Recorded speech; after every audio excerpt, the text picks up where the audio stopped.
he didn't really seem too concerned about not having savings or a plan.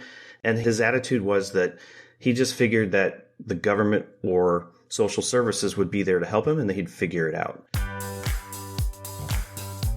You're listening to Financial Grownup with me, certified financial planner Bobbi Rebell, author of How to Be a Financial Grownup. And you know what? Being a grownup is really hard, especially when it comes to money. But it's okay. We're going to get there together. I'm going to bring you one money story from a financial grownup, one lesson, and then my take on how you can make it your own. We got this. Hey friends, that was our latest financial grown-up, Ubiquity Retirement and Savings founder, Chad Parks. He also produced a documentary film about our retirement crisis called Broken Eggs, made quite an impact. It was released a few years ago. Chad talked to us for this episode of the podcast about a conversation that he had with a waiter down in New Orleans.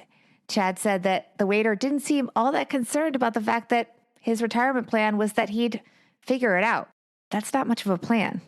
I don't think that comes up as one of the action steps when you run the numbers through those online "Are you saving enough for retirement plan" calculators that we all can see online. Anyway, welcome everyone. Here at the Financial Grownup Podcast, we share money stories that made an impact on our guests' lives and the lessons from those stories. For fun, we finish off with an everyday money tip that we can all put to use. If you like the podcast, please leave us a review, tell a friend, and make sure to hit the subscribe button. We really appreciate it. And with that, let's get into it. Here is Chad Parks. Hey, Chad Parks, you're a financial grown-up. Welcome to the podcast. Thanks, Bobbi. Thanks for having me. I am so excited to have you, and I asked you to be on because you are not only the founder and CEO of Ubiquity Retirement and Savings, you are also the producer of the documentary, The Broken Eggs Film, The Looming Retirement Crisis in America, which came out a few years ago, but sadly still extremely relevant, right? Yes, not much has changed, unfortunately, from when we made the film. You traveled to New Orleans, and you had an interesting conversation. Tell us your money story. So when we were on the road trip making the documentary, one of our stops was in New Orleans. The way we got the stories was we literally would just stop and talk to anybody. And sometimes it would be on camera, sometimes it would be off camera. We were at dinner one night with the film crew, and he was asking, what are y'all doing here? And we told him we're making a documentary about retirement. And that got him talking about his own life, and that he's been a career waiter, and that he has not been able to save substantially, and that he thought that he just, retirement was a foreign object to him, and he just thinks that he's never going to be able to retire. About how old was he, would you say? In his late 40s.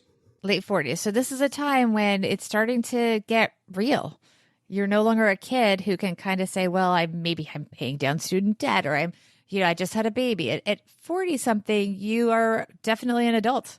Yeah. And I think what was really also stood out a lot was that he didn't really seem too concerned about not having savings or a plan. And his attitude was that he just figured that the government or social services would be there to help him and that he'd figure it out. And that was a little bit disheartening to hear, because if so many people do believe that, then we're really going to be in for some serious problems in the future if everybody's got that attitude. And also, he was a waiter, and that is the job that is typically not one that has maybe all of the programs and the retirement plans that some other jobs have. So that could also be a factor as we move towards more of a gig economy, right? Oh, for sure. The statistics are frightening. More than half of the U.S. working population don't have the ability to save at work. The businesses are small. They don't think they can afford a small business retirement plan, and they don't do it. And so half of us in this population don't have a vehicle to save easily and efficiently for their future. And as you had this conversation with the waiter, what were your colleagues and friends at the table? What was their reaction? And was there a conversation afterwards about it? Well, it definitely proved the point of why we're on the road, right? To kind of understand what the reality of people's understanding of retirement is, what their attitudes are. And, I think what we all walked away from, not only with this talking to this gentleman, but from most of the people we talked to, was that there's a big awareness that there's a problem, but not many people are doing much about it, nor do they know what to do about it. So we likened it to this whole thing of we all know we need to go to the gym and work out, but not many of us do. What else did the waiter say to you? that dependency on social services, it didn't sound like he had much of a plan, and he literally was living paycheck to paycheck. He just kind of shrugged his shoulders and was like, I don't know what to do about it. Did he ask you?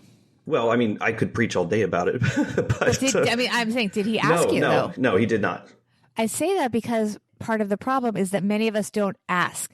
So of course we should get more information, but he, like many people maybe in your film, didn't ask. It's a very good observation. Yeah, that's true. I had to stop and think about that. No, he did not ask. And had he asked, I might have been able to share some good information with him. Yeah, that's an important thing. Tell us the lesson from the story. So this concept of retirement is relatively new in our country. Pretty much if you think about after World War II, when the GIs were coming home and the modern corporation went back to building cars and doing what they did, there was this promise of the three-legged stool of retirement, which is you would get a pension plan from your employer. Social Security was going to be there for you in your older age. And then in the 70s and 80s, we introduced the additional savings vehicle of a 401k. That sounds great, right? You've got a guaranteed income, you've got a safety net with Social Security, and you can augment your retirement savings with a 401k or IRA. Unfortunately, we know today, especially in 2019, that most businesses don't offer pensions anymore. A good example was General Electric having just frozen the pension for their 20,000 employees. Social Security was never meant to be the primary source of income in your retirement, but unfortunately for a lot of people, that is becoming the primary source. And Social Security itself may actually end up having some reduction in benefits in 2034, 15 years from now, by about 25% if they don't make any changes to it today. And then that puts the onus back on personal savings. And just as I shared before, half of our country doesn't have the ability to even save at work.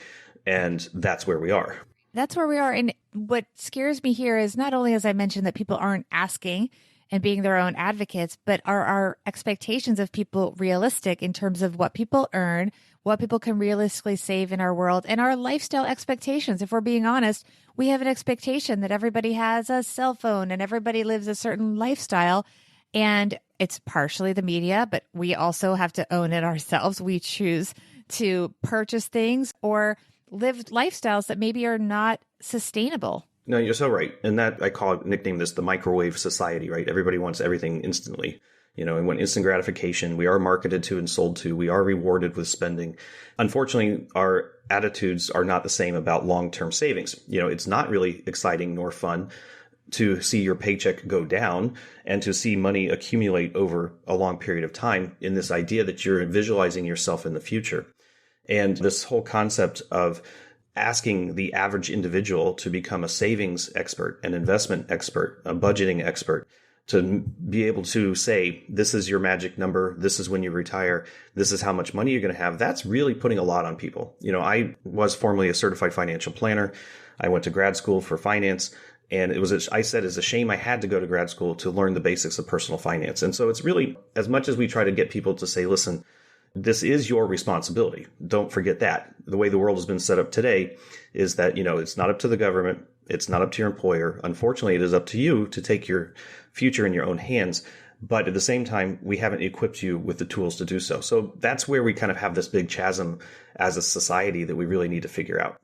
It is an ongoing issue. And I think the documentary goes a long way to presenting where we are now. And it's definitely worth everyone checking out. Before we get to talk a little bit more about that in your company, you do have an everyday money tip that I think is not only very original, but very effective. Yeah. So as I was saying there, it's hard for people to visualize themselves in the future. None of us want to acknowledge that we're going to get old. It happens to other people. And so one of the ways that I've found to really help people to drive that point home is to volunteer at a retirement home. These are the people who have lived their careers. These are people who've had the life lessons and the experiences that they're happy to share with you. And when you sit down and you just listen to people tell their stories, you can absolutely relate to them. You can learn, you will be emotionally moved. And hopefully after some time doing that, you'll go home and you'll start to rethink your priorities and say, all right, this person seemed to be okay and have it pretty good. Or this person over here, wow, I really don't want to end up like them. So what can I do differently today? And then, it's also just being kind and sharing some of your time with people who are in the last stages of their lives and could use a little camaraderie. That's really nice. We get so caught up in our daily to-do lists that we often forget to hit pause and look around us and understand where we fit in the world and where we're going. It's so true. Tell us more about the documentary, where we can see it, and about your company. Thank you. Yeah. So the documentary is Broken Eggs, the Looming Retirement Crisis in America. If you just go to YouTube and start typing in Broken Eggs, it'll pop up. We're glad to say it's been viewed over 320,000 times. So when you've got a spare 80 minutes and you want to learn about what retirement is going to look like, please, everyone, take a watch. And then, the company, Ubiquity Retirement and Savings, I started the company 20 years ago out of my bedroom in San Francisco because I saw the need in the small business retirement space where the financial institutions were ignoring small businesses and their business models were based on assets. So I basically created a platform that on a flat fee for service basis, we can do everything necessary for a small business. I wanted to really make sure that we could bring this to the marketplace and make it accessible to everybody without a lot of cost. And that's basically what we still do today. And what are your social channels? So on Twitter, we're at Ubiquity Savings. Facebook, we're Ubiquity Retirement and Savings. And YouTube, Ubiquity Retirement and Savings. Those are the top three for us. Thanks so much, Chad. Oh, you're welcome, Bobby. Thank you.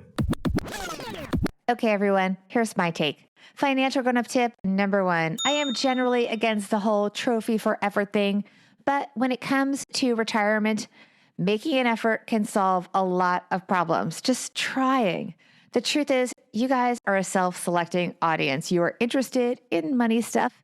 The waiter probably not listening to this or any podcast related to money that's going to actually help him do something other than, quote, figure it out when the time comes. The waiter isn't even asking our guest, Mr. Parks, for solutions. He's not even looking. He's not trying, but you guys are. So pat yourself on the back and definitely an A+ for effort because you guys are at least interested, and I bet you are in better shape than you realize. Financial grown-up tip number 2. One thing we can all learn from our waiter is that our waiter friend in the story, I should say, is that to some degree, we will all figure it out along the way. Redefine what retirement will mean for you and set your goals, but also live your present life. For example, you could see ads for older couples blissfully traveling the world on luxury cruises or whatever. But honestly, that may not be for you. You might not suddenly wake up at a certain age and suddenly have this burning desire to go on a riverboat cruise. Maybe you will, but maybe not. Your retirement bliss could be totally different and at a different price point, higher or lower. And you know what? You may get to adjust it upward and you may have to adjust it downward. It is what it is. Hopefully you'll be in a range that you can figure something out. While it is highly doubtful that any of us are in danger of saving too much for retirement, living our life with some magical age and some magical savings number as the goal where we will throw in the towel and just, quote, be retired can be a distraction to actually living our life now. Retirement is not a stop sign on the journey. It's more like a downshift, maybe a slow down in the intensity of your work, or maybe a pivot to a road that works better for you for that part of your journey. Take your worries down a notch, create options, but definitely just live your life. Do you have a plan for retirement? How does it look different from your parents, your friends? And honestly, are you in denial about how much your ideal retirement will cost you? What compromises are you willing to make? Love hearing from all of you. Please DM me what you think about those questions, the episode, and any financial things that are on your mind. On Instagram at BobbyRebel1. On Twitter, I am at BobbyRebel. Hopefully, whatever you have going on is not a crisis like this waiter may very well find himself in. Because you know what? You're listening to podcasts like this. No doubt you're doing other things to get information about how you can achieve your financial goals, including, by the way, watching Chad's film, Broken Eggs. And big thanks to Chad Parks of Ubiquity for helping us all be financial grown-ups.